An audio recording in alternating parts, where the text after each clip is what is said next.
पत्रकारांना धमकीची भाषा वापरल्याचा आरोप करत सोलापूर श्रमिक पत्रकार संघ आणि महाराष्ट्र राज्य मराठी पत्रकार संघाच्या वतीने सोलापुरातील पत्रकारांनी खासदार संजय दीना पाटील यांच्या विरोधात निषेध आंदोलन केले. संबंधित प्रकरणाची चौकशी करून योग्य ती कारवाई करण्याची मागणी करण्यात आली. अलीकडेच शिवसेना ठाकरे गट सोडून उपमुख्यमंत्री एकनाथ शिंदे यांच्या नेतृत्वाखालील शिवसेनेत प्रवेश केलेले खासदार संजय दीना पाटील यांनी पत्रकारांनी प्रश्न विचारल्यानंतर अरेरावीची भाषा वापरत धमकी दिल्याचा आरोप पत्रकार संघटनांनी केला आहे. या वक्तव्याच्या निषेधार्थ पत्रकारांनी एकत्र येत सोलापुरात आंदोलन केले.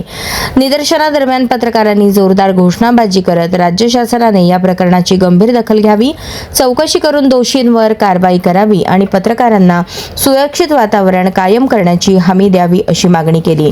स्वतंत्र आणि निर्भीड पत्रकारितेचे संरक्षण करणे ही लोकशाहीची गरज असल्याचेही यावेळी नमूद करण्यात आले.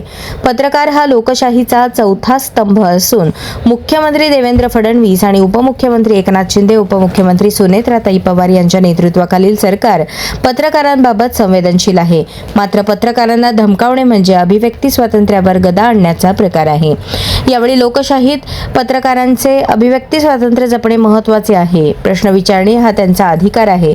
मुख्यमंत्री देवेंद्र फडणवीस यांनी तात्काळ या घटनेची नोंद घेऊन संबंधितांवर कडक कारवाई करावी. अशा प्रकारच्या घटनांमुळे पत्रकारांवर दबाव निर्माण होण्याची शक्यता असून शासनाने याबाबत स्पष्ट भूमिका घेणे आवश्यक आहे अशी मागणी श्रमिक पत्रकार संघटनेचे खजिनदार किरण बनसोडे, राज्य पत्रकार अधिस्वीकृती समितीचे सदस्य प्रमोद बोडके यांनी केली. या आंदोलनात श्रमिक पत्रकार संघाचे अध्यक्ष विक्रम खेलबुडे, सरचिटणीस सागर सुरवसे, खजिनदार किरण बनसोडे, महाराष्ट्र राज्य पत्रकार अधिस्वीकृती समिती सदस्य प्रमोद बोडके, महाराष्ट्र राज्य मराठी पत्रकार संघाचे जिल्हाध्यक्ष अभिषेक आदेप्पा, डिजिटल मीडिया असोसिएशनचे अध्यक्ष विजयकुमार बाबर, डिजिटल मीडिया पत्रकार संघाचे सोलापूर अध्यक्ष विकास कस्तुरे, कृष्णकांत चव्हाण, प्रीतम पंडित, अनिल गायकवाड, सौरभ वाघमारे, रवी ढोबळे, विनोद हुमनाबादकर, विक्रांत कालेकर, अनिल कांबळे, इरण्णा जुजगार, इरफान शेख, दीपक शिराळकर, लक्ष्मीकांत शिंदे, तौसिफ शेख, यासिन शेख यांच्यासह विविध पत्रकार संघटनेचे पत्रकार, कॅमेरामन व माध्यम प्रतिनिधी मोठ्या संख्येने उपस्थित होते.